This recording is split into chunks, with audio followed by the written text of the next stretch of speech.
In today's podcast, we talked to Little Big Bamboo, a Melbourne-based company that started in their garage that has now scaled to having their own nursery, providing bamboo products all across Victoria and selling bamboo products all across the world. We talked to them about the challenges they had starting and growing, and we've also talked about the future of Little Bamboo and where they're going from here. So I hope you enjoy this episode. So guys, can you tell me a little bit about Little Big Bamboo? So we are essentially a bamboo eco business. We started off predominantly selling grassless bamboo plants for screening purposes for privacy. We've been doing that now for just over 10 years.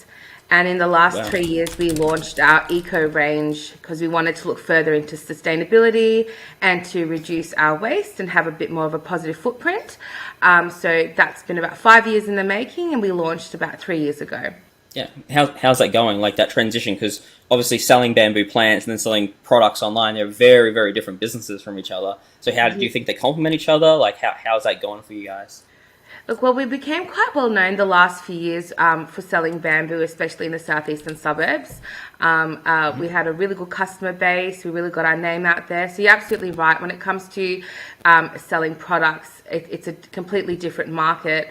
And it was definitely something that was very new for us and definitely a lot of trial and error, would you say, Bar, at the start? Yeah, no, it is a different customer segment. We are solving two different types of problems, I guess, with two different types of products. It's got its own challenges. Obviously, plants, people are not used to buying plants on an e-commerce website.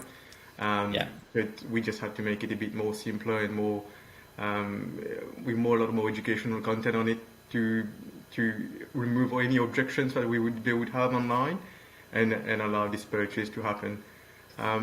With the eco products, bamboo products, obviously these are packaged products. Most of them without a shelf life, and it's easier to ship around Australia-wide. And that's going good too. So we're pretty lucky in terms of managing both sides of the business, and that's pretty good. Do you think having like an online store for your plants and because you're essentially like a nursery for these products, do you think that's helped you be able to compete against the others in local area in Melbourne, or? I think this is, our point of difference is we are truly one of those organizations, I guess, or businesses there where we are planting a bamboo for every purchase that we make online. And that's, that plant is actually made in our own, is actually planted and grown in our own, I guess, our own nursery located in Australia and planted in Australia compared to everybody else and leveraging, I guess, greenwashing and planting plants for every purchase, and got nowhere with planting those plants and whatnot. So, yeah, I mean, it is our, I guess, point of difference for us. We still also offer... So you guys are using... Sorry, Zach, to cut you off. Can I continue? No, I was saying like you're using the plants in your nursery that you're selling. You're using them almost like a way to convert people onto buying your online products. So you're actually doing it the other way. You're selling products online. You're saying, look, every time you sell one of these, we're going to then plant one of the bamboo plants, and then you sell them through your nursery. Is that correct? Correct. Yeah, that's correct. So with any initiatives in terms of planting and growing plants, there's obviously a cost associated with it. Being in Australia and doing everything in Australia, the labor cost is very high, as you would know very well. And running a nursery as well has its own complexities with it. So it is, and it is something very transparent about it. We grow and sell it here as well. So and we do also, part of our initiatives is we also sponsor or support a lot of community projects, like we plant bamboo through childcare centres or community gardens in different suburbs within Melbourne. So I guess it's a balance between, I guess, the benefits to the environment and managing the costs as well. Yeah, of course. If that makes sense.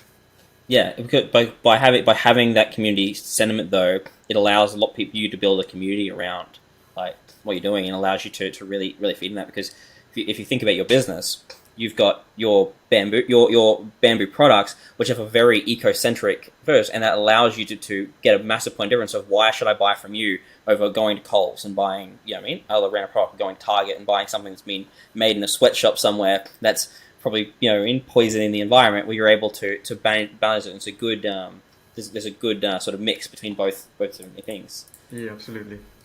How did you come up with the name? You can go. That was actually surprisingly quite easy. You know, bamboo is actually a fast-growing screening plant, right? And when we were first growing it, it actually starts off quite small. And for those who don't have much knowledge around bamboo, and if they come and see a small plant, it can almost look quite more like a weed as opposed to a screening plant. And then literally within a couple of years, even less, depending on the time of year, that just grows to outshine into this gigantic plant that's like stunning. So literally it was the little big bamboo, because for what we were marketing to customers who are much like ourselves, who didn't really have a very large budget for landscaping, they could always start small and they would get a big investment because the plants would grow for them, and, you know, it would be magnificent. So surprisingly, we were just throwing terms out to each other back and forth, and we thought it was a little bit quirky. It would be a little bit of a head spinner. It would engage customers into chatting with us at markets and things around the name, which would spark up conversation, and it sort of just took off from there. It's really good. That's really clever. I was wondering that. I was like Little Big Man. I'm like, I don't quite get it. That makes perfect sense. It actually makes me very jealous that you said it's easy to come up with a name, because naming businesses is like the biggest headache that I have. Of course. Like, when we were naming Cosler, we went through 300 iterations. Not even memeing it. It's a bit over that. We've got pages and pages of a Google Doc that we just went through over and over again. And I was just about to call it anything. I was just about to go on and call a trademark. I'm like, the first thing that's available, just give it to me. I'll make it work. I'm so over this. So yeah, that's you're really lucky to be able to get it straight off the bat. Cute and quirky is kind of like what we wanted to stand for. So yeah, and you know, when you causes conversations usually lead to interest, which usually lead to sales. So given that we are a family-run business, we like to have good relationships with our customer base. So anywhere where we can engage in conversation about anything is always a good start. Yeah, it makes it memorable too, because like that, it makes sense. Do you know what I mean? Start small, Little Big Man. Yeah, it makes perfect sense. In saying that, though, we do have big plants now as well, so we do cater for everyone, those who are impatient and those who are not. So yeah, I'll be put firmly in the impatient version of those people. So you mentioned when you started the business, like you started off with the nursery doing these plants. What made you then go into selling the online products? Like what was the sort of hitch? Because like I said, you are serving a different audience there. What was that motivation to do that? To be honest, it was when we decided to start a family. So obviously, similar to what you mentioned before, I come from a big family. I've got nieces and nephews. You know, there's a whole other generation that's after us that's growing. And the more we got into our plants, the more we were looking at sustainable screening, you know, that would benefit the environment, the more we wanted to dig deeper and see how we can explore other options that can be beneficial. And once we started having our children, obviously it became more important to us to look at options that are going to better our environment. And from a lot of conversations I was having, you know, everyone puts a lot of emphasis on, you know, everyone else should be doing their part to make this environment better. What they don't realize is bettering our world starts with us, right? It starts with the little things that we can do. And it was literally sitting there at home and thinking, all right, we sell bamboo plants. What can we do with these bamboo plants that are going to be sustainable, that's going to benefit a whole range of people who may not be interested in plants, but would have a great interest in being more sustainable and reducing their waste. And it was literally then that we started sort of researching what we could do with our own plants and you know, looking at straws, looking at you know, what people use on a daily basis that ends up in waste. Things like that you don't even think about, like cotton buds and makeup removing pads for, you know, women use them every day and just toss them in the trash. Those kind of things. And then, you know, Neesh is extremely passionate. So once he's got a bit of seed planted in his mind and we discussed that together, he really ran with it. So I guess that was the start of it. and the want to have children and the want to make a better world for them and for that generation. Yeah, it definitely would get you thinking, like, as you're having kids, thinking about, okay, well, what's the world going to look like? You know what I mean? What can I do about it? So for those that don't know, what are the benefits of bamboo? Because a lot of people obviously probably just think that it's just a grass that grows like a tree, and I don't get what's the big deal around it. So what makes it so flexible as something that can be turned into like wood to clothes, but also what makes it sustainable and what makes it so good over other benefits? I'll let you this question. Oh, jeez. Sorry, I just had to move. And That's so all right. I guess the biggest difference with, I guess if we go back into history, bamboo used to be classified as a weed. So there used to be timber which came out of forests, and then other crops like vegetables which were classified as wanted crops, and bamboo was an in-between plant and ended up being an unwanted ones. However, within the last 10 years, it's been tapped into and I guess research and came up with a lot of benefits in there. So I guess the biggest benefits of bamboo is, it's essentially a plant that can actually grow within 2 years and provide you with enough material to actually produce something. So as compared to a tree which will take about 20 to 30 years within a forest to actually mature into proper wood pulp, bamboo would actually mature in 2 years. So that's, I guess, from an environmental point of view, we're not destroying forests anymore. We're planting the bamboo once, and that keeps regenerating. So the bamboo will keep sending new stems from ground up and keep reproducing bamboo pulp, for example. So I guess there's no deforestation with bamboo, for starters. There's a variety of uses for bamboo, so you can actually create a bamboo bicycle if you wanted to, as in the frame. You could crush it as soft as making a bamboo makeup remover to all the way to making a bamboo underwear. So it's got lots of benefits in terms of, I guess, its usage within a manufacturing process. Yeah, okay. So the biggest thing with it is that, like, basically, so it's renewable. So it's quicker. So if you go do tree pulp or anything, like you said, it could take years and years for that to happen, and they rarely ever plant enough trees to replace what they actually take.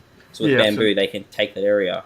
Yeah, Okay. and this is what makes, I guess, a bamboo plant sustainable. So once you plant it, you don't have to plant it again, and the plant will self-regenerate itself by sending out new shoots. And by new shoots, I mean new stems or new branches of the bamboo, and you keep using that same bamboo branches, if you like, to produce whatever you want to produce out of it.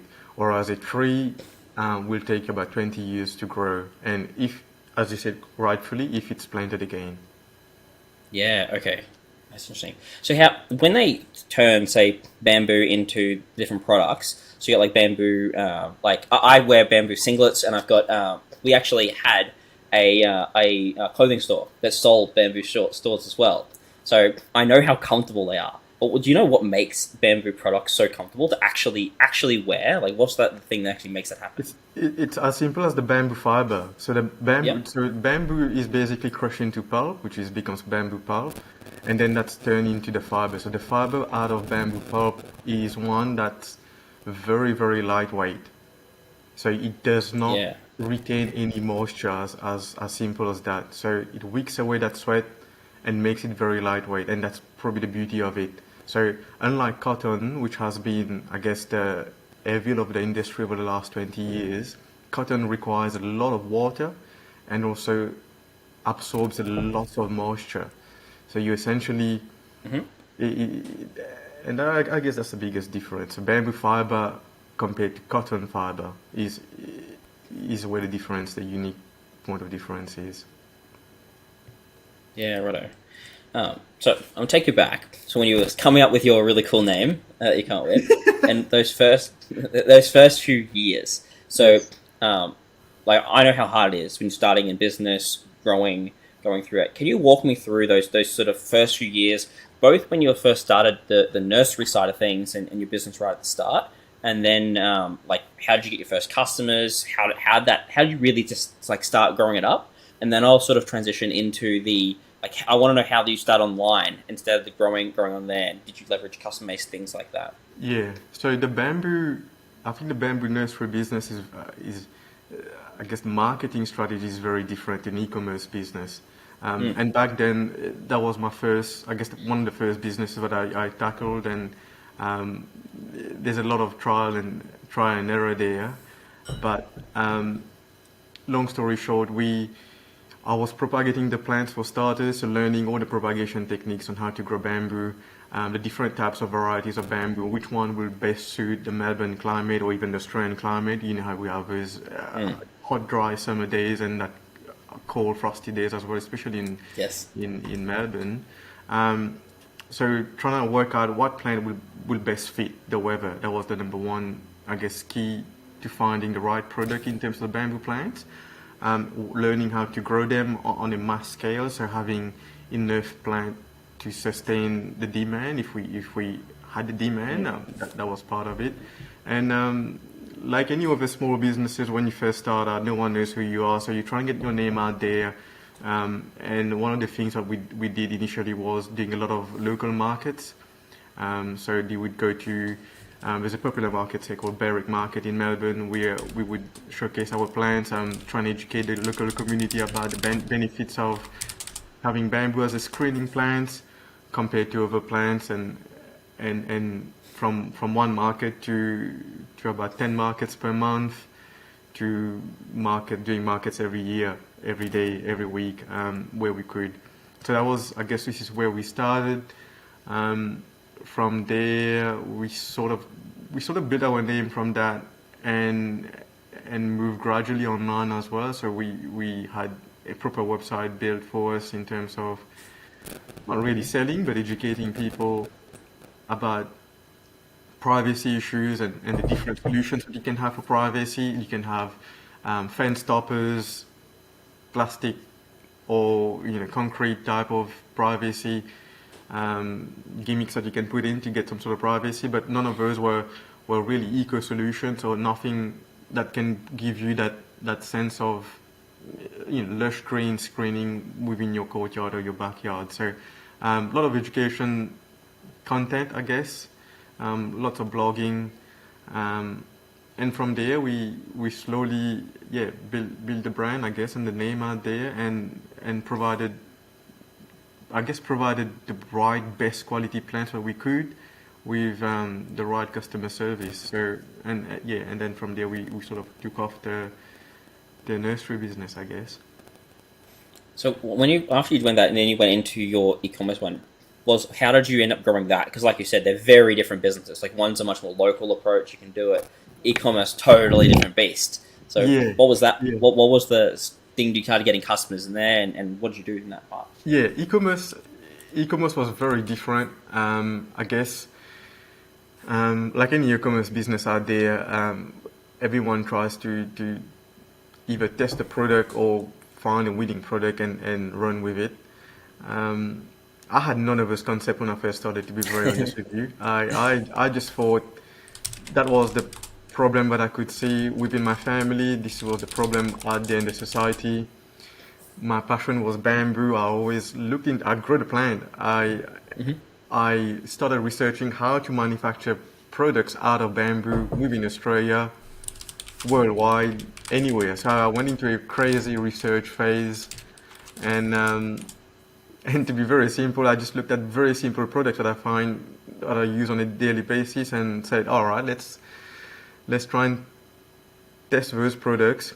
No different to men's underwear, for example. I hated my underwears. As cotton underwears will trap sweats, stinks, and will fade, and I call it broke in about a few months anyway. So from there I sort of tested products that I like, and I thought we were solving problems within the community. So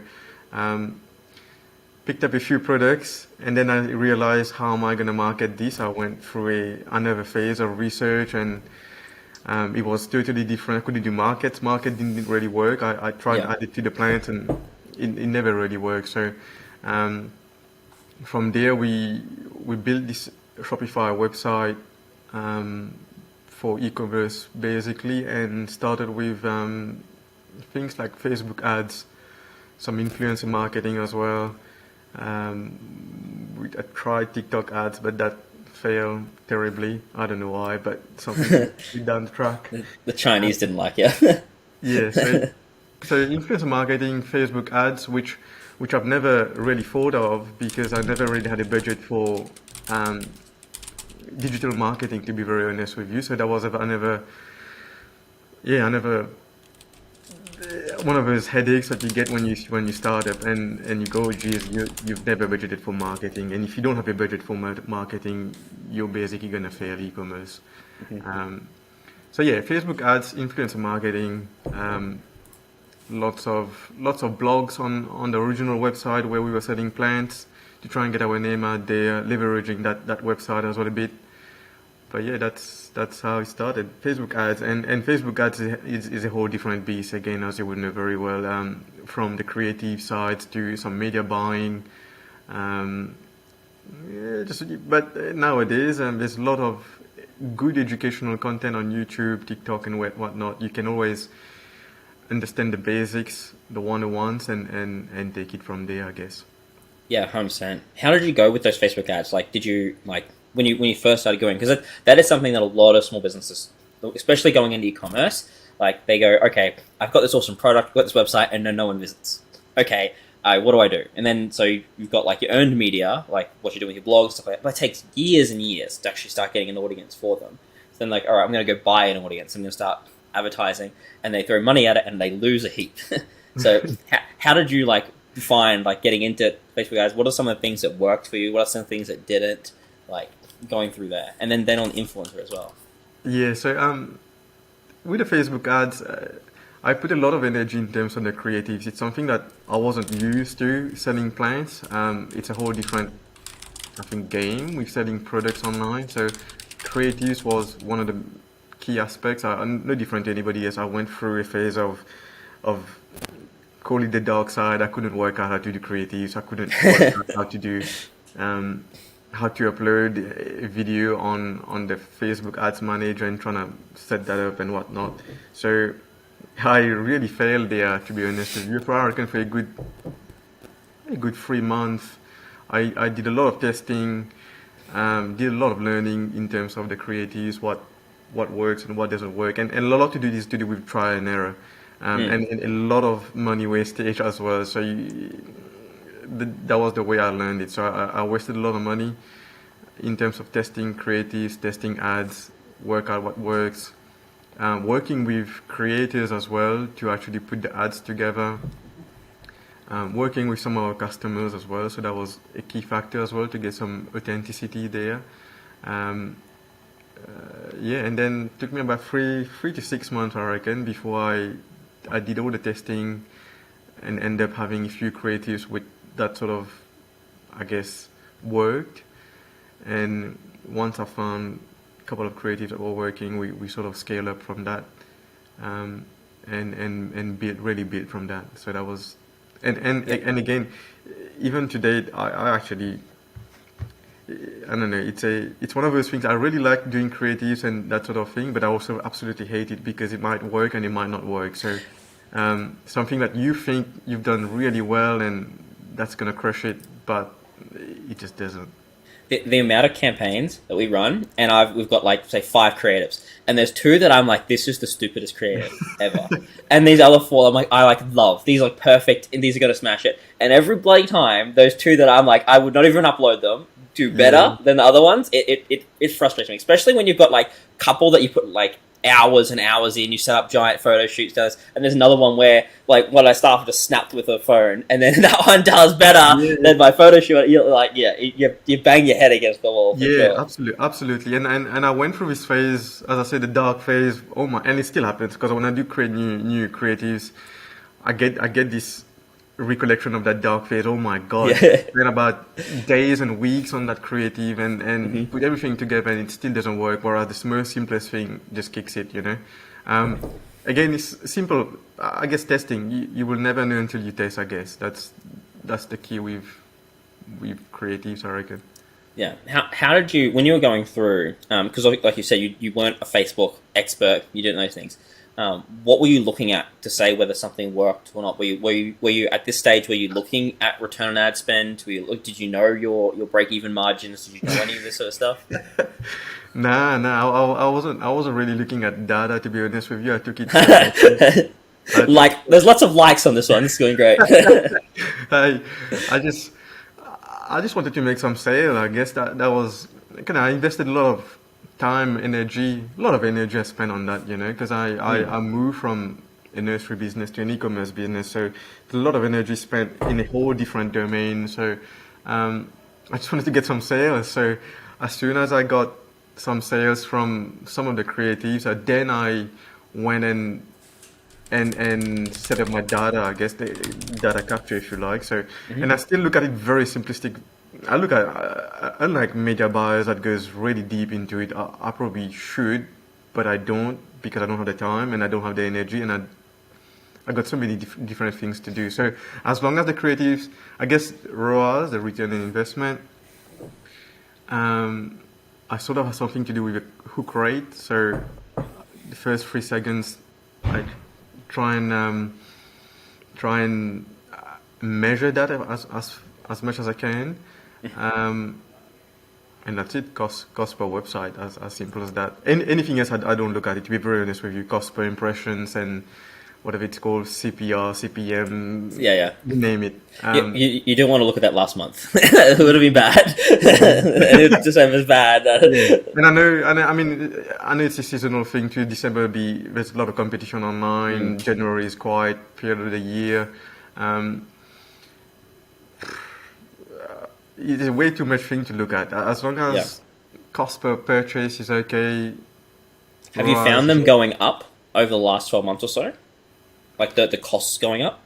Yeah, cost is always going up. There's always, I guess there's a lot of competition online and everyone's trying to flood the system with plenty of ads, and there's a lot of competition online as well, which makes your ad spend a lot more.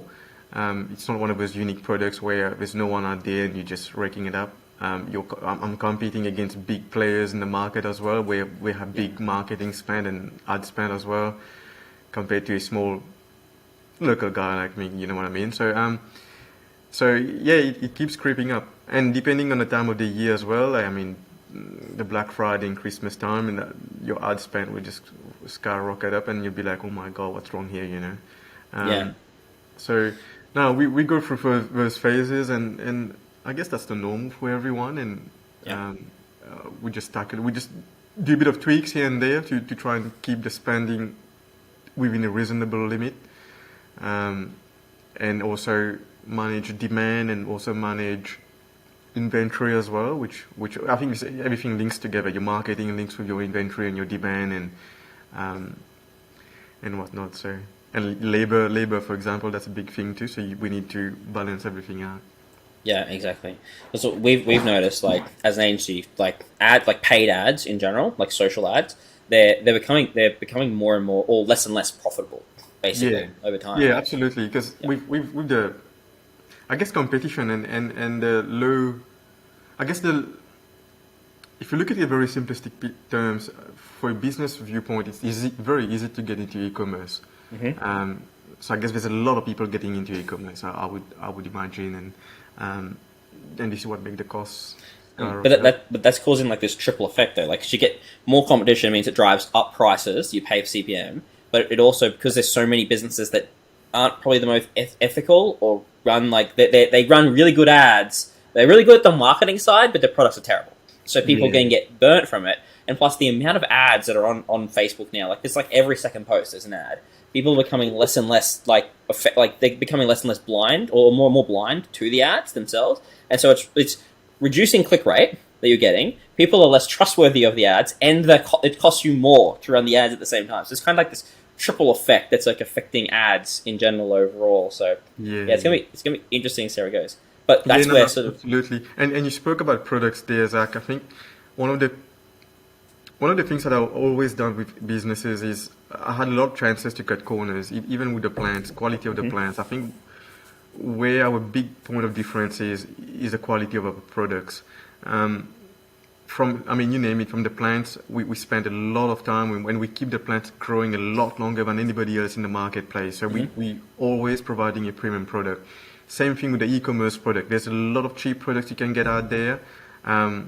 It's something we never cut corners. If someone is buying a product of it, and that's my simple thinking about it, they want that happy feeling when they get the product, and that's what I want to offer, and that's what the brand wants to offer as well. So it's all giving you that feeling of happiness when you receive the product and when you use it as well. So it's money well spent.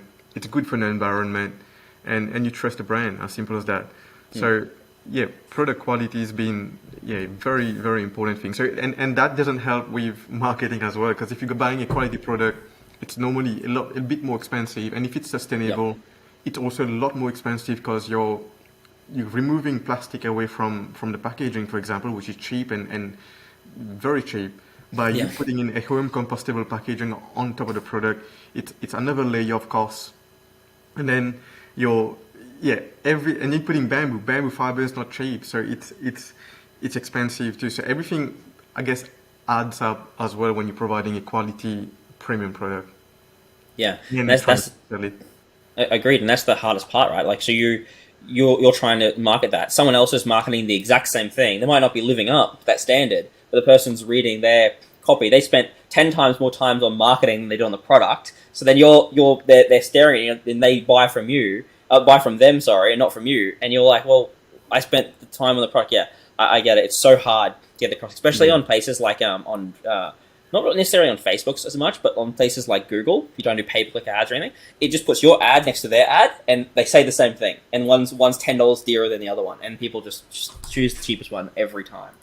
And that's the challenge within the product. You get a lot of fakers, I'll call it, or whatever you want to call it, imitations and whatnot. It's part of any business. It's no different to plants. Like, we have a lot of people trying to sell non-invasive bamboo plant, but they are the invasive variety because you can't distinguish when they are young. And also they're selling and what I call an undercooked plant. So the roots are not well formed in the pots, and once you put it in the ground, it's a whole different environment for the plants, and they just don't take off. So we don't do all of that. So we as I said, we have lots of ways to cut corners. We just don't cut corners, as simple as that. I don't know if I'm answering your questions. I'm digressing everywhere. No, it's good. I'm sorry. It comes down to education then. Do you know what I mean? Of having to educate people to get across that. But you talked about influence marketing. So you tried the Facebook stuff. Can you walk me through the influence marketing? Because that's less like the new sort of way to market businesses and get it across. Yeah, I think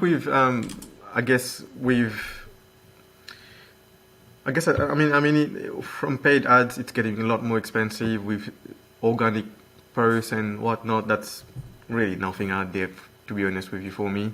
The other option was influencer marketing. And to be honest, I never did.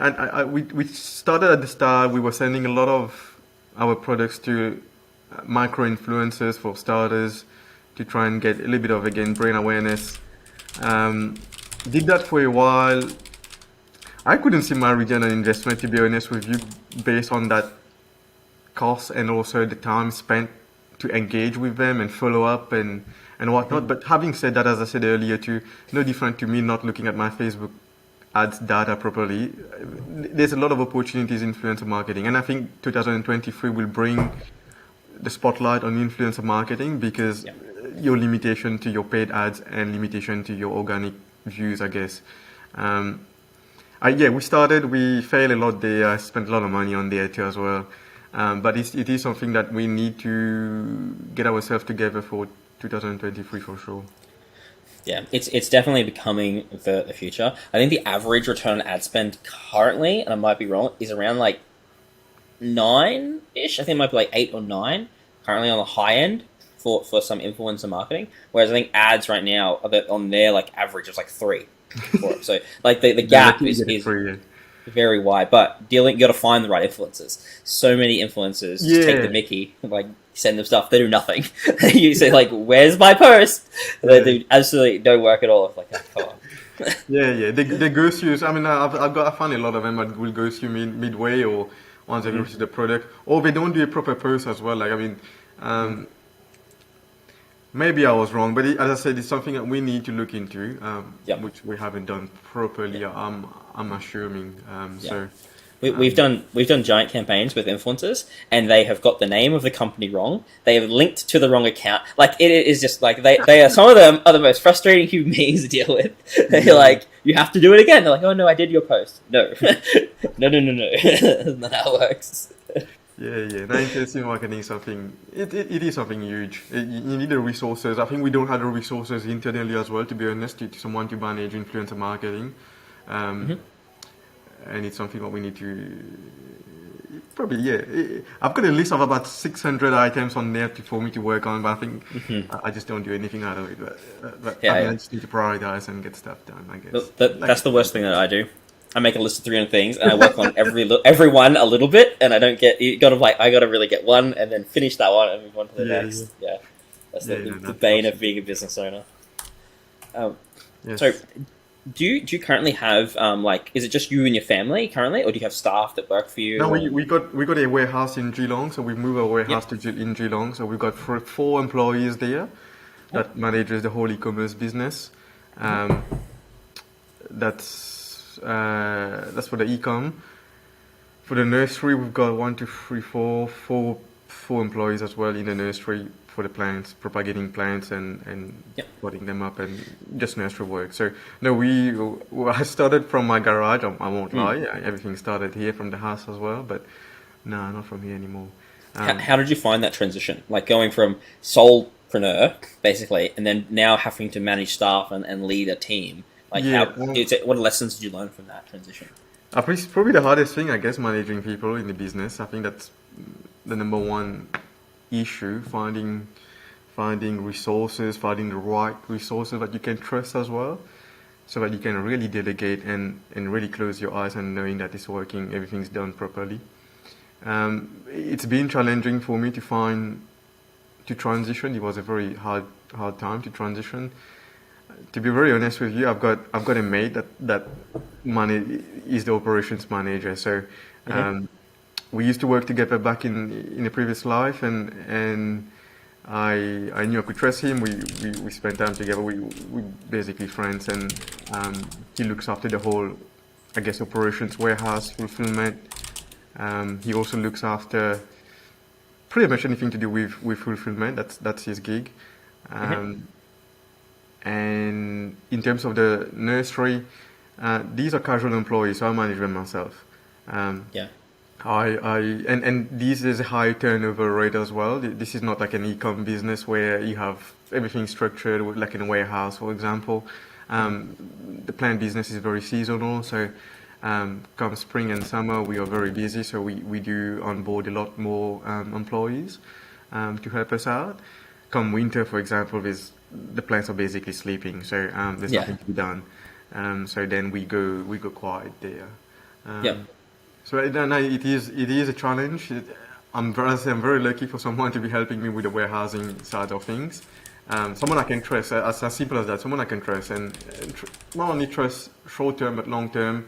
And even if he was to find something new of interest in the future, he will always help me out to transition as well to somebody else. So I think that's the key there. And I try and make everything easy as well for everybody. So keep things super simple. I don't micromanage.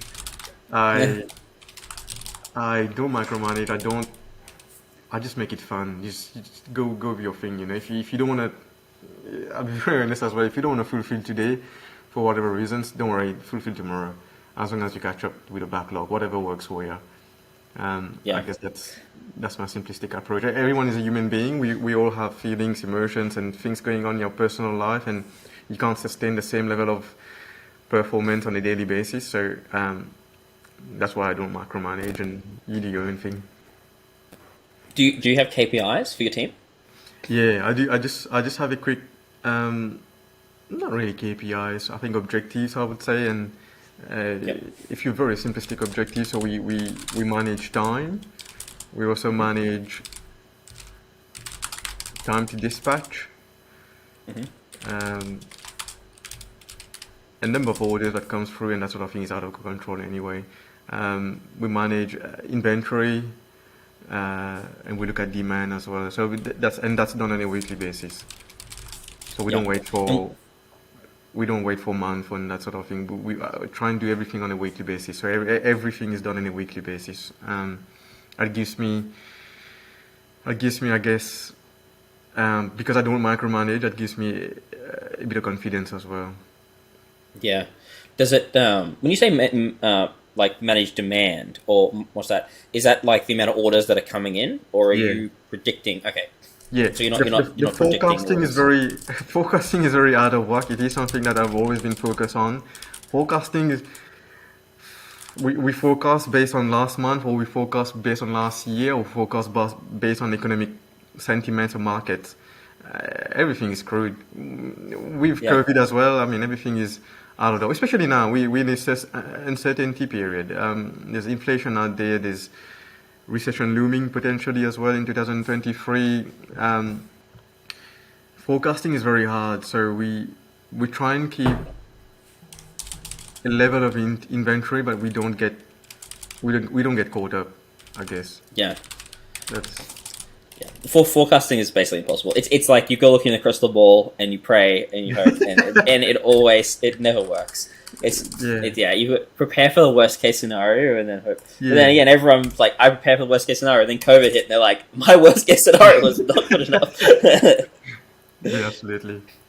We forecast based on inventory basically. So inventory needs to be there, what we can store and afford anyway.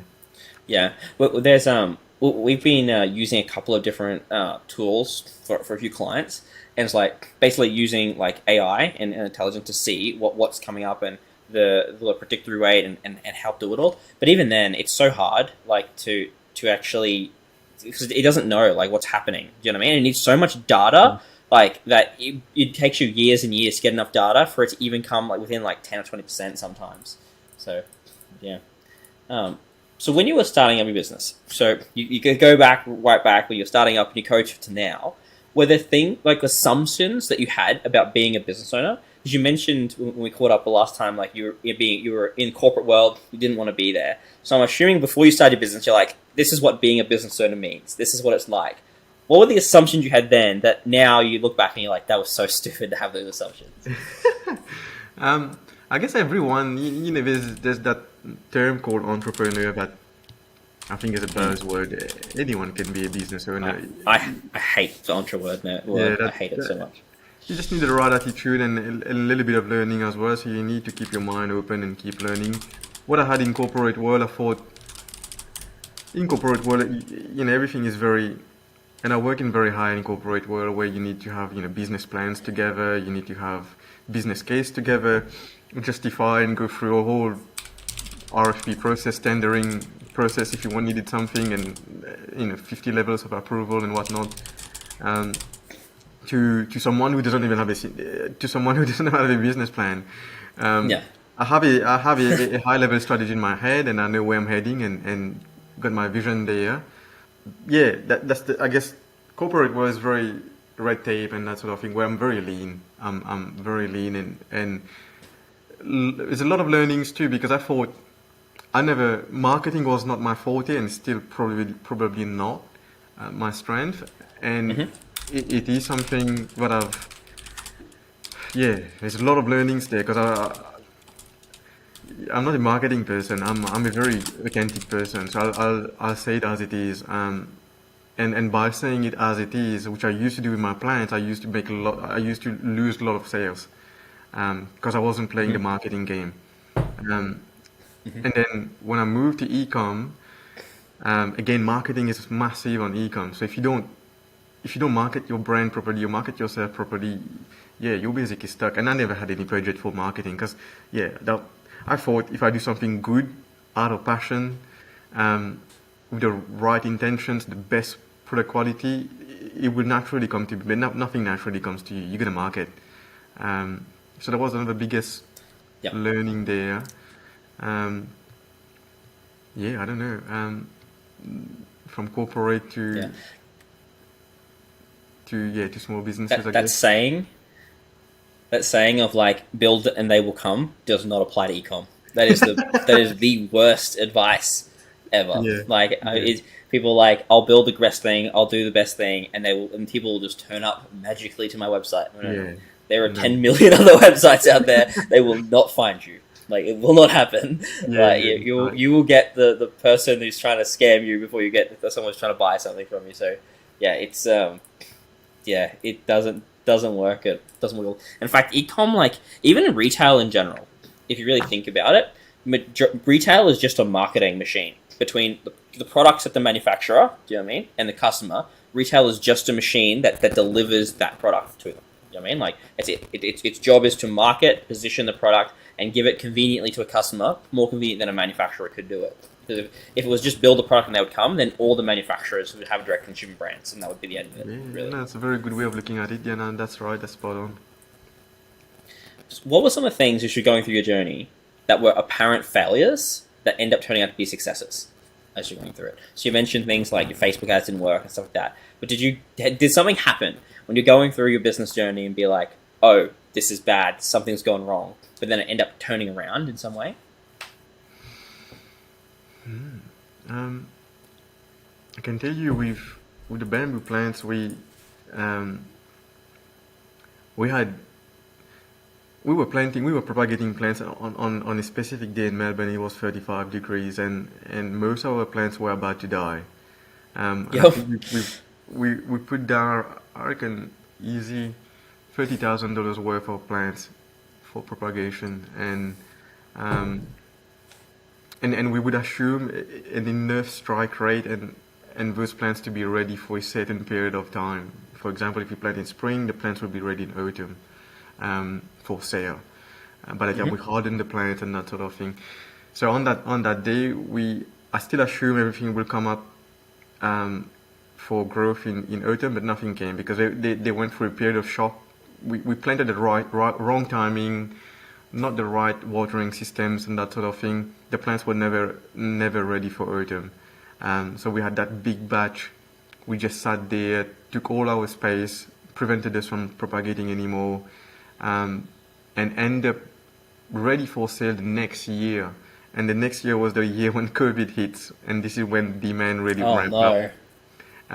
So the demand ramped up, and we had the plants for sale. So in hindsight, it used up our space, prevented us from really growing, but we had the plants were already right on time in an uncertainty period of COVID. So everything, talk about forecasting, for example, like nothing was forecasted like that. And and we were just selling, that was, I guess the learning stage to know exactly, I'm talking from a plant's viewpoint, and I'll talk e-commerce in a minute. It's knowing, it's understanding the environment, when to put something in post for planting and that sort of thing too. And from an e-com point of view, I went crazy with products that I thought I like, and bought a whole bunch did a lot of testing with the supplier, tested the product, improved the product, change things to make it better than competitors or make it unique, and bought a whole huge inventory of the product, thinking, yeah, this is it, this is what's gonna make, this is what I like, and this is what's gonna sell, and it never sells. So I still have lots of inventory sitting around because I wasn't solving a problem. I was solving my own problem instead of a customer's problem. And my own problem wasn't really not a problem. It was just my gut feeling that doesn't work. So a lot of testing. So yeah, bought a lot of inventory. Inventory is still sitting there is one of the learnings. So I would say get the product, test it a lot, test it well, make sure that there's a market for it, and then probably invest into branding and proper inventory as well. Yeah, that makes a lot of sense. I remember, my family owned a department store, and I never did any of the procurement. I never bought anything. But then one day it came to me to buy the stuff, and I was buying a heap of things for it, and we're buying like a heap of like hardware stuff, like zip ties, gloves, blah blah. So I thought when you put one in the inventory thing, you get one, but what you do is you get one case of them. So we end up with like, I'm not even kidding, like 15 pallets of zip ties because I bought like 10,000 cases of zip ties. I had like 100 glove cases that each had like 100 in them. It was a total mess. I totally messed it up. So we've still got to this day. That was like 10 years ago. Cases of zip ties and gloves and stuff in a container that we have not sold. Yeah, Like, it's very classic. I think it's a very classic problem because no one really tells you that. As I said earlier, Yeah. marketing wasn't my thing. So, and I didn't know how to actually sell, especially broadly within Australia. Through a website. So we bought a lot of inventory, and a lot of the inventory is still here, and I'm still trying to try and offload them. Yeah. That's I guess that would be a common problem when you first start up. Yeah, lots of, especially, not specifically in clothing is really bad because especially if your style changes or things happen, Yes. like a style might go out of date, or you have different sizing that just doesn't sell in that specific thing. Like there's so much dead inventory to try to move, and there are strategies that you can use to get rid of it. Like a few of our clients, we've got like mystery boxes they've implemented. So let's say, for example, you have a product, you can't sell like a heap of different products. But people won't buy them individually, but you can sell a mystery box that comes with like say $200 worth of stuff for $100. So it's technically 50% off on your end, but you can move a whole heap of things at the same time, and you can sell them as upsells or cross sells in your actual marketing funnel. So someone comes and buys something they're going to buy anyway, and you say, hey, add on a $50 mystery box that comes with $150 worth of products that you are not going to sell anyway, and it's going to cost you so much money to market and try to move that product, but allows you to get rid of it, provide them with a heap of value, and they don't have to buy it with extra sales or anything like that. So yeah, there are definitely ways you can do it, because dead stock is just cash that's sitting there. You're not using it for marketing or anything else. Yeah. And that's a pretty good idea as well, creating a mystery box and maybe throwing some discount on it and try and offload those inventory. That's something I've never thought of, actually. So something to add to my list 651. Yeah. Move that one up to like 302 or something. It's like, so if you guys were starting Little Big Bamboo from start now, and you had to restart, like everything was gone, and you had to restart from the ground up, what would you do differently if you were growing it right now? So if you had to restart both e-commerce and also the nursery side from the ground up. Yeah, I think marketing would be a big spectrum of the business that needs to be reviewed. I guess we never had, as I said, never had a budget for marketing. That's been very underestimated. Also, I guess testing the products with the right customer segment. Probably another big one, because we didn't really do a lot of testing. We as I said earlier, as a brand, we always focus on two big things. One was that high quality product, and I would never change this. Never cut corners again. And providing that high level of customer service. So those two, I think we did really well. And I reckon we would do that the exact same way again. Yeah, we'll do that the exact same way. Yeah. Having said that as well, e-commerce brought a level of a complexity in terms of customer service. As I said, we've got a warehouse in Geelong that we've got a KPI there to dispatch everything within 24 hours. So that's we promoting the fast and free shipping as well. I guess we fixed that, which we haven't done in the past. I think we wouldn't change too much, to be honest with you, because time allowed us to grow and learn as well. So I think I certainly needed the time and that boredom to actually learn and grow and be creative. So I would keep that same pace. Personally, maybe not right now. I wouldn't go for a VC, for example. I'll just keep bootstrapping slowly, and get where I wanted to get. Always wanted to keep it very close as well, and provide sustaining that level of customer service as well. So if we grow too fast, too quick, we'll certainly have to compromise on something else, I guess. Yeah, especially taking on VC money, because they're not looking at long term. They're trying to, like, how do they get the quickest return of their money in it, and they can definitely cut corners. Yeah, bootstrapping's been the only way, I guess, and as I said, I'm passionate about it. So if I yeah, there's a lot of energy put into it. Just not just the plants, but also the products, and yeah, I love it. So I wouldn't change. Yeah. As I said, there are many things to learn. I mean, marketing was wrong, advertising was wrong, Yeah. and still now, to tell you the truth, the whole that single messaging of planting a bamboo for every purchase made, we haven't really dwelled into it. We just scratched the surface level of it. Like, no one probably knows what we do unless you go into the website. And even if you actually come across, if you wanted to read about it, if you don't, no one knows what we do. And it's certainly something that I'm very passionate about, and something that we need to work on too in terms of marketing and branding too. Yeah. Too many got things it. to do, man. So yeah. There's always a lot. There's always a million things.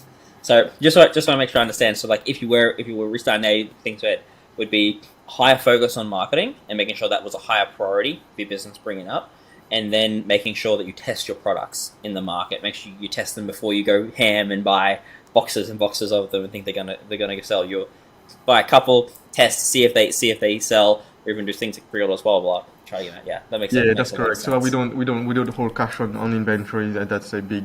Instead of holding cash on inventory, you might as well spend that money on marketing and get your brand out there. I think that's there, and then build a lot on brand equity as well. So personal branding and branding as well, which is probably something I need. Actually, yeah, that's it. That was something I would change. So the branding needs to change. The brand marketing needs to change. We really needed to invest a lot on that, and personal branding, which I'm a firm believer on it. But in the future, people will be buying a lot more from that one single person, the owner of the business. As simple as that. Well, that's how it worked with our plants, because people liked that they were purchasing from a company that actually had personal relationships with them, and that's the customer service we offered is what helped really raise the bar in terms of not just the quality of our product, but the personal customer service we gave. We didn't just outsource that to some random that was trying to keep people calm. It was that personalized experience that everyone got that got them coming back for more, or spreading word of mouth as well, because yes, that may not be huge in this day and age, but it's still a way of getting our name out there by having people spread awareness, by having a very positive experience. Yeah, so I guess from a bamboo plant's perspective, we were able to manage and control that. When it comes to e-commerce, because it's on a higher scale, massive number of customers, and you're providing a digital service, it's not the same experience that you would provide personalized through plants. And then this is when I think personal branding comes into play. And I might be wrong there, but everyone's big brands out there, and I would like to basically brand myself as a person, who I am, what I believe for in terms not only plants but my normal life, and then I think Yep. I don't know, I might become totally wrong there, okay, but I think people will buy from another person, as simple as that. I think you're 100% right. So I should go and find the blog post or video, whatever we did on it. We did something exactly on this. So this is a theory, this is anything, but I think you're 100% right. I think that in the future, I think personal brands are going to be bigger than any of the bigger corporate brands. Because you think about, like, so you talked about just then about the personal relationship you had with your clients in or in the nursery side, right? People are like, I love you guys, I want to buy from you. Social media and the way it works just allows you to do that at scale. It might not be as deep as like a one-on-one I talk to you connection, but you can still get a very, very high personal connection and a lot of trust there from someone like yourself, and feel that through the content you're putting out through that, and then trust you and then buy. Because like we just said before, there's so many people that are starting businesses that are like, I'm an entrepreneur and I'm going to try to scam people as much money as possible, sell them crappy products and whatever. People are getting so sick of that, and they're being so burned that the trust levels are so low in brands. So when they see a human being that's putting their name out there and going like, hey, like I want to grow, I'm like, this is what I do, this is my family, and people feel like they actually know you, then they trust you more, and therefore then they'll purchase from you, because you can build your own community around the things you're passionate about. So if you're passionate about bamboo, you're passionate about the environment, you're passionate about all these different things you are, then that's I feel the future is just that. I cannot see a conceivable way where big brands like can survive. Like you look at you look at people like have you heard of KSI? He's a YouTuber in I think, but he started up take Mr. Beast is a good example. So Mr. Beast, a YouTuber, I think he started up a food company. It started up like 12 months ago or something. It's doing $450 million a year, almost $500 million in like 12 months. Like that shit. He's a human being that makes YouTube videos, and he's now competing against like the big dogs. Like KSI made Prime, which is competing against Gatorade, and it's taking a huge amount of market share. Like these influencers and these personal brands are starting to really make inroads into this. So I think personally, and I might be totally wrong, but I think that I just can't see how that can't be the future. Like I really, really can't. I do completely agree. I cannot agree more. So after my rant, sorry, I'm not passionate about it because I've had conversations about it so many times. No, I like being passionate about it because I feel that same way. There's just everyone's out there just to make a quick buck, and like I want to support people who are actually passionate about what they do and who do what they say. Like they actually run an honest business, and a lot of our customer feedback I've gotten in person that's what they say. Like, Amanda, it's so nice to see people who give old school values and customer service that you just don't get in this day and age, and you can see in the way that you talk, in the way that you feel that you and Neesh actually care about what you do. And it's not just about, making money. The money is great. Obviously, it puts food on our table. But it's actually believing about what we do and believing that it makes a difference that changes everyone else's perception. 100%. I completely agree. It's like, it's just not sustainable the other way. I think there's a big reckoning coming to the business world with it. So, let's see. So when you guys went into business, what are some of the sacrifices you guys have? Because I know, like, as a business owner, there's so many things. Like you said, there's a to-do list of 600 things, and your mind's always on something. What are some of the sacrifices you guys have had to make as your business has grown? And what have you sort of like things you thought maybe you were going to have a bit more freedom or a bit more time that haven't quite like come to fruition?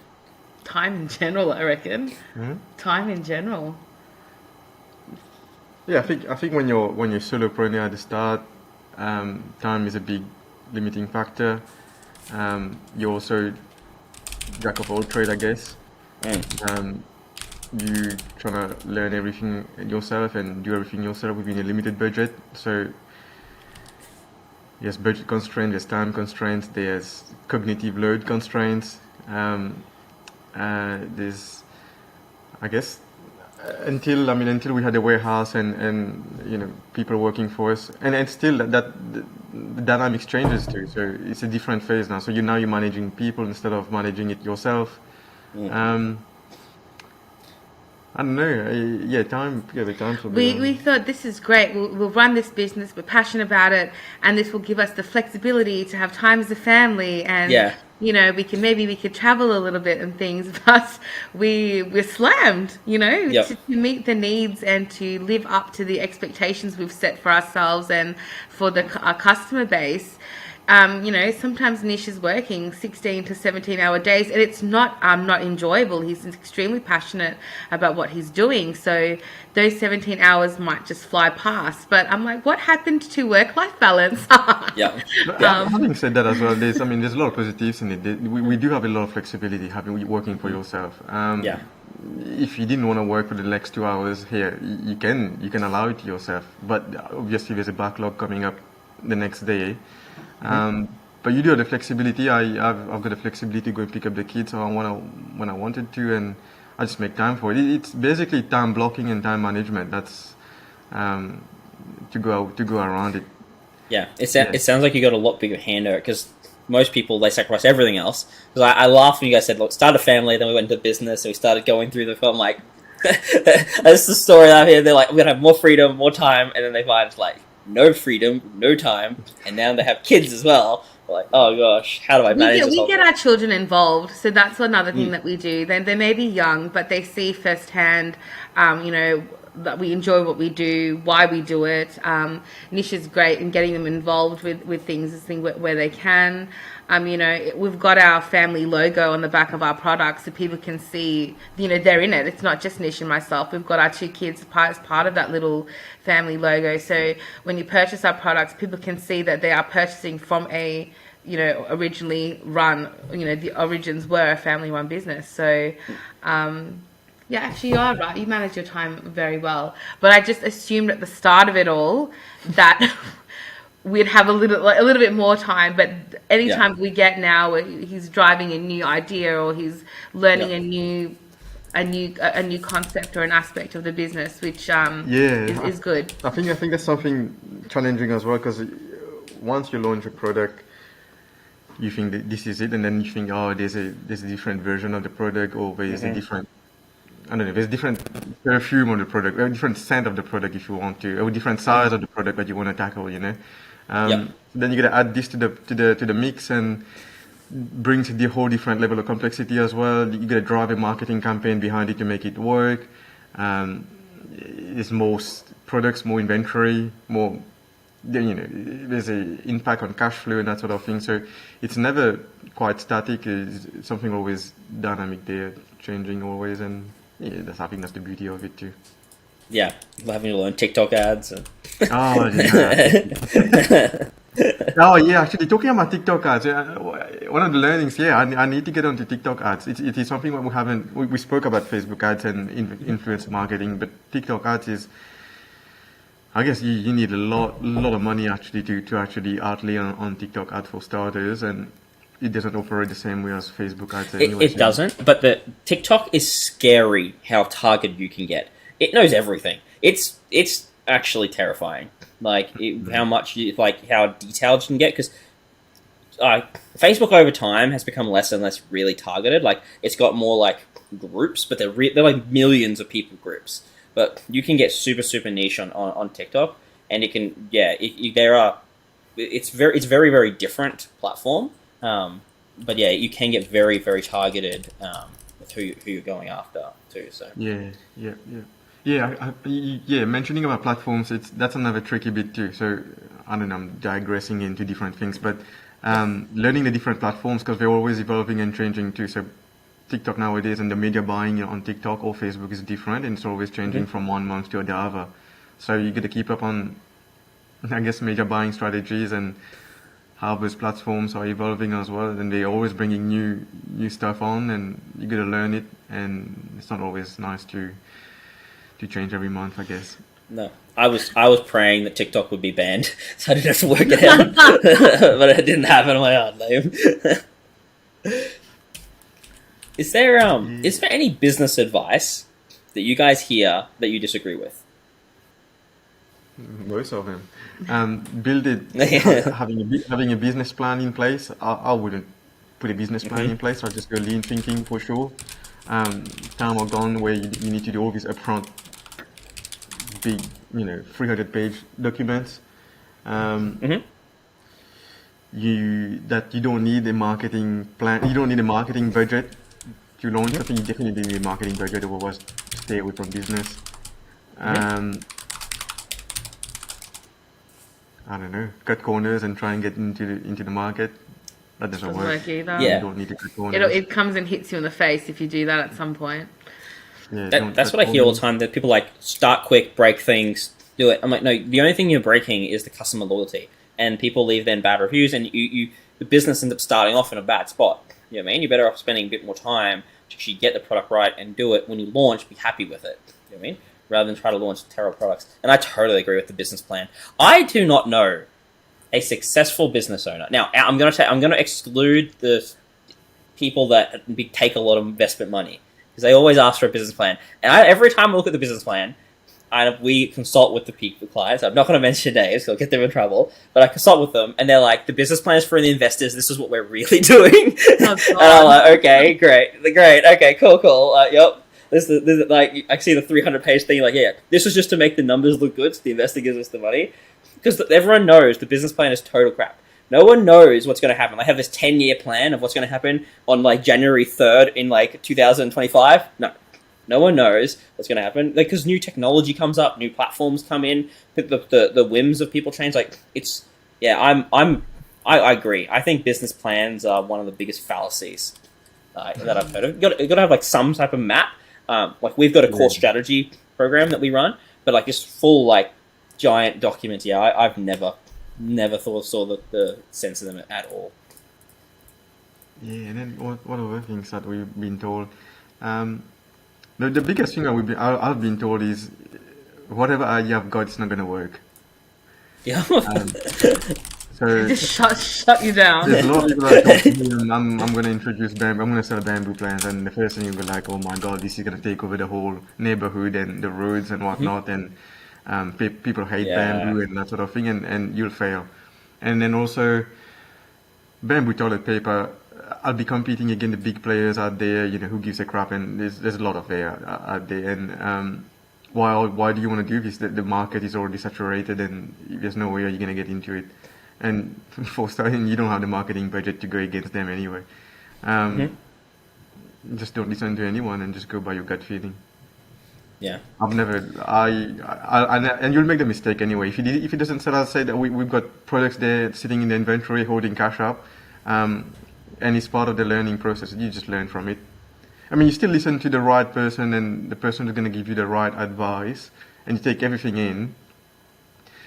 But I guess No one really knows. That's no one the thing really about knows. like And everyone will tell you it's not going to work. I Yeah, think everyone's got an opinion, Yeah. right? And even if you value that person or they're like successful in their own business, it still doesn't mean that their opinion or advice is the be all and end all, right? It's still just their opinion in an ever evolving world.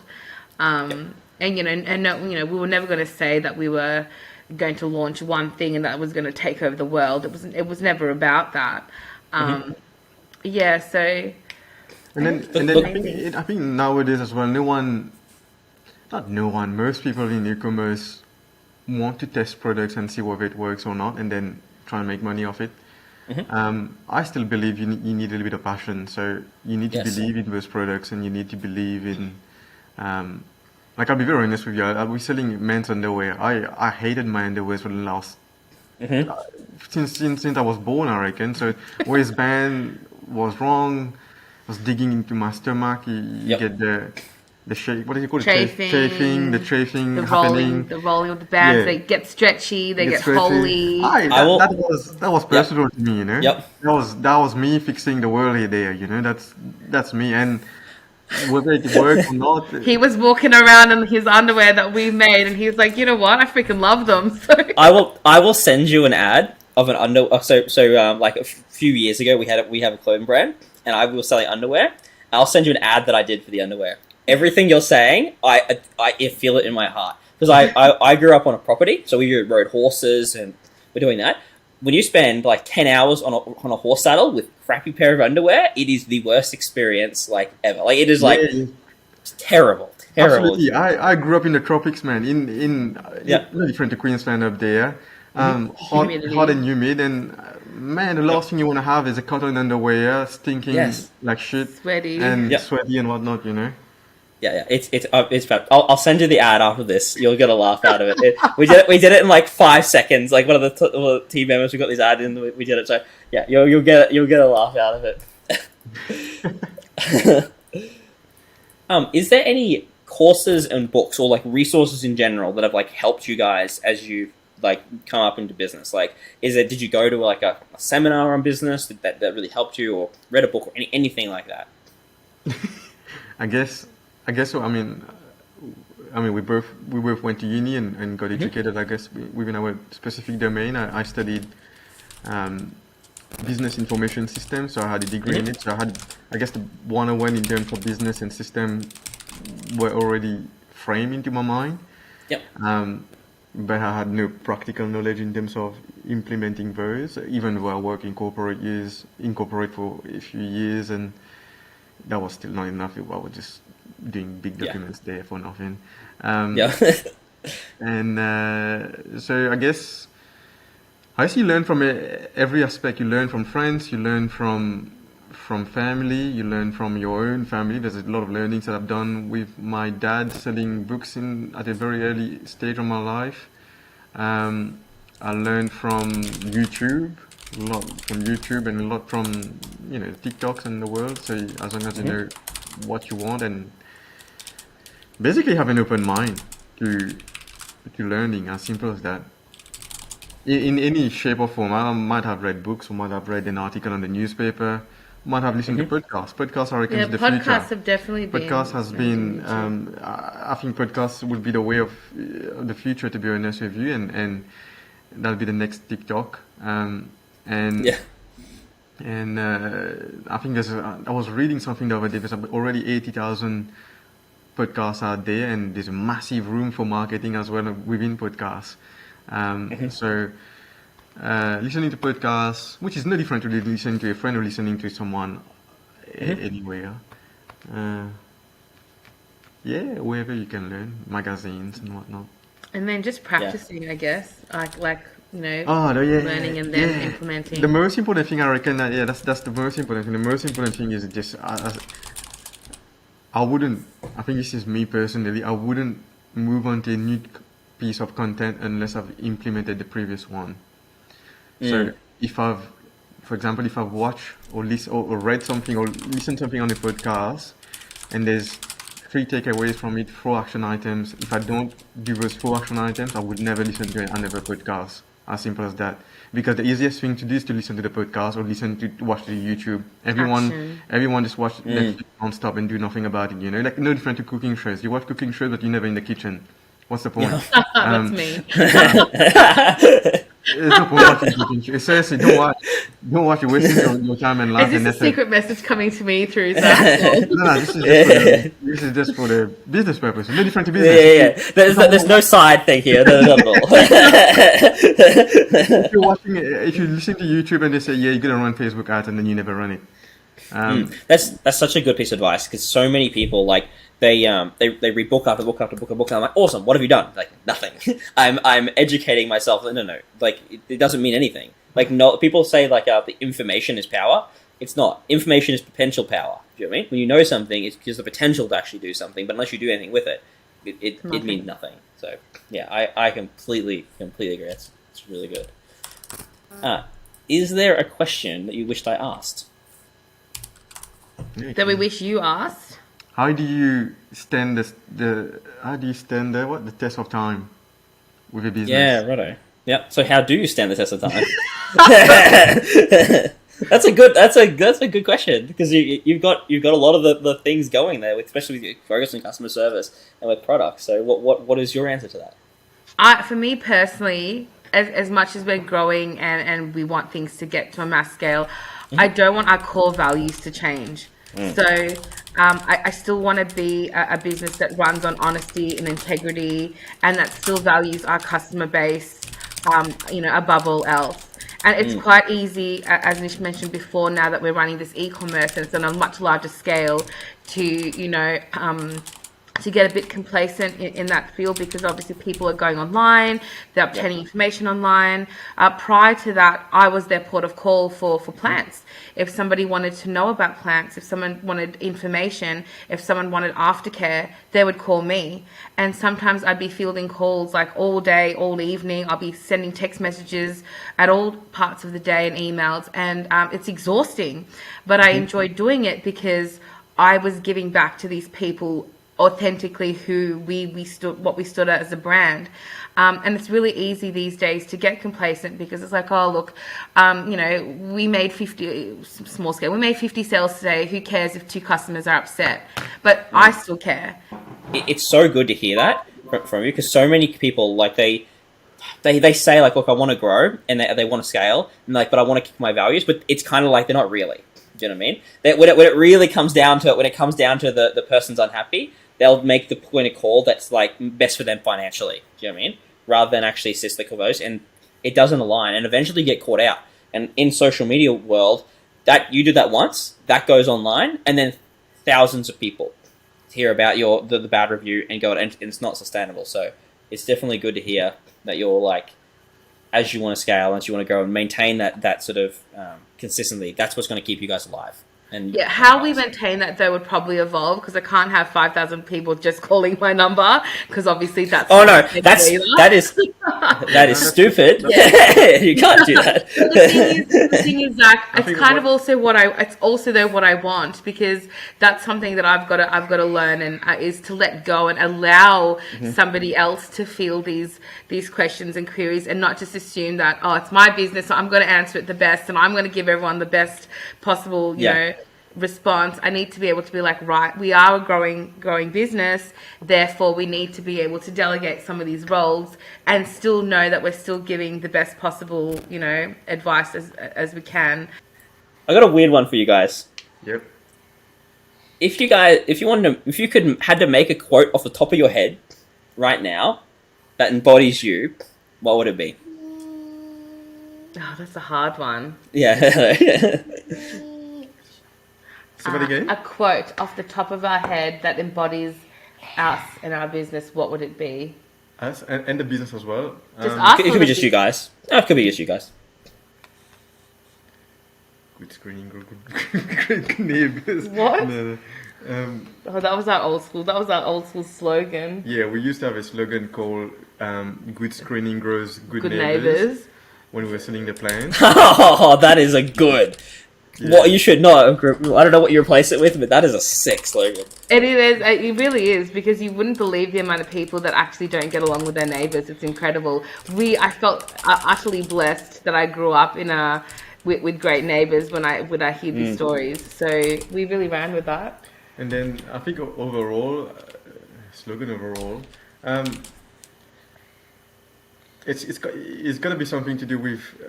It has got to be something to do with. It is definitely something to do with climate action. So planting bamboo plants to me is the core of it all. If you think about it, we are planting one bamboo plant that will actually, over the time of your life, reduce at least 50% of your carbon emissions for That's having an insane. Australian lifestyle. That Yeah. is insane to me. And that plant will basically be here for the rest of your life. In Australia. Planted in Australia. Yeah. So that That's insane maths. Like that's because how long does a bamboo plant last? forever until it goes through, I don't know, I think I read about 100 years or something like that. It's Oh, not wow. It keeps sending out all of these lovely new clumps, right? Like and that's what's replenishing the plant. So you can almost hack through all of, you know, if you're making straws and things, you can remove a fair amount of those stems, and they're going to just keep replacing itself Yeah. with thicker, stronger stems. They don't really have They don't have any The rip we don't have ones die. we don't have a lifetime, I guess, or shelf life. But there's new shoot that comes out every year, so it's a regenerative plant, sustainable. All the ones will die off, but the new Yeah. ones will come up and do the same thing. Yeah, there you go. I just assumed being a grass, like even though it looks like a tree, would have had like some sort of dying off phase or something. It would last like a couple of years and then died off. That's actually really Yeah, interesting. that's the beauty of the bamboo being I guess a manufacturing material to be used for fabrics, used for bamboo pulp for toilet paper, bamboo fiber for underwears, clothing, and you can use bamboo for for the building industry. There's cladding of houses. You might have heard of bamboo flooring for the what's it called? Bamboo flooring. There's many things. There's bicycles being made of bamboo nowadays. The whole frame is made out of bamboo, absolutely lightweight, strong as, much better than those stainless steel heavy And if it's bicycles. if it is made entirely by the bamboo and not other sort of hybrids, it actually decomposes. So it's giving back to the earth. Yeah. So if you wanted a slogan, I would be like, change starts with you. Buy bamboo and make a difference, or something like that way, because people don't realize just by changing the product that they buy, so buying a bamboo toothbrush over a plastic one, buying bamboo cotton buds over plastic, is the smallest change, right? And just makes to- a big difference. Just to add to this, it's home compostable. So that bamboo cotton bud is 100% compostable. So it will disappear and die completely on Mother Earth. It's definitely not going into our ocean or landfill and by anyhow. And Yeah. you just getting me to rant here. Getting all Okay, so yeah. excited, but Go Rhett. the energy here. And pretty much it's that, yeah, to me, it's that climate action within Australia, helping the Australian government, whichever government might be, to meet our emissions by 2050. Australia's never been good at carbon emissions. It's never ever been any government on place. It's if every single business can help and aid to reach that goal of 2050 with zero emissions, that's I think that's absolutely a successful story from our side. Yeah, and a lot of people these days are opting to like they go to Bunnings and purchase these like at-home compost because that way they can use it on their garden. What a lot of people don't like is they don't want effort. So like you know how when you use soft plastics, you got to collect the plastics, put it in a bag, walk over to your recycling plant or walk over to Woolies. Remember to put the soft plastics in the bin. Like people can't. Like, Yeah, a lot of so- people do it, and we do it, but I mean. They want easy. If they're going to help the world or the earth, they want easy. And to be able to just take one of our products and toss it in their own home compost with no overthinking, right? That's going to make people do it. As opposed to, no, you've got to ring this number and have someone come to your house to pick it up. And it's just... Refill and that sort of thing too. Yeah, like the textile And industry. Like, no, I don't hate chucking socks and jocks in the bin. I hate it. And obviously, no one wants to donate. You can't donate them. So there's a few textile companies out there that I've looked into, but it's effort. That you've got to pay it. You've got to pay per kilo. They come to your house at a certain time. They pick it up. So I just end up with bags and bags of stuff just piled up in my house because at one point I'm going to make to call them in one go. Whereas if it was just an easy thing I could do at home, there's going to be a lot more people who are going to do it, which is, that's the ultimate goal. 100%. Reducing the amount of time and effort people have to do. That's how you win anything. Yeah, absolutely. What? We live in a very impatient world right now, right? Now with things getting delivered to your door at the press of a button, no one wants to do more than necessary. I think we were looking at a study. The average like teenagers' attention span is now less than the goldfish. Like it's legit. It's ridiculous. Like with TikTok and that, people they do if you don't grab them within like a couple of seconds. Like I think it's like 5 seconds for a goldfish. That's like 2 or 3 seconds for an average teenager as they're going through. That's scary to me. Like going to the future. Like I don't know. Hopefully the next generation doesn't. I don't know. But would you not have scary. said that old school as well? Back in the day when we would watch TV and ads would come on. Agreed. Like, I how agree. often, Yeah. I mean, it's just that we didn't have the ability to like fast forward through some of those ads. Like some of us are brainwashed by those ads purely because we had to sit through them. Yes. For our show to come on, or you use that time to duck to the toilet or go to the kitchen, right? But it's because we did not have the ability to skip through that we sat through it.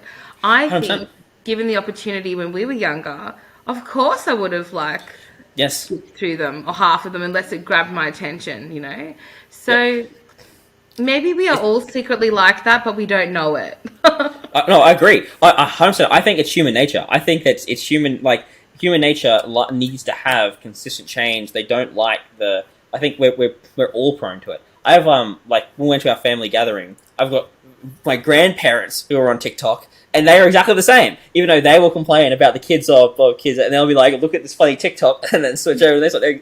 It's human nature. There's something bottled in that. I don't know exactly what it is, but there's definitely some sort of human nature in there. I think it's everyone in that. Yeah.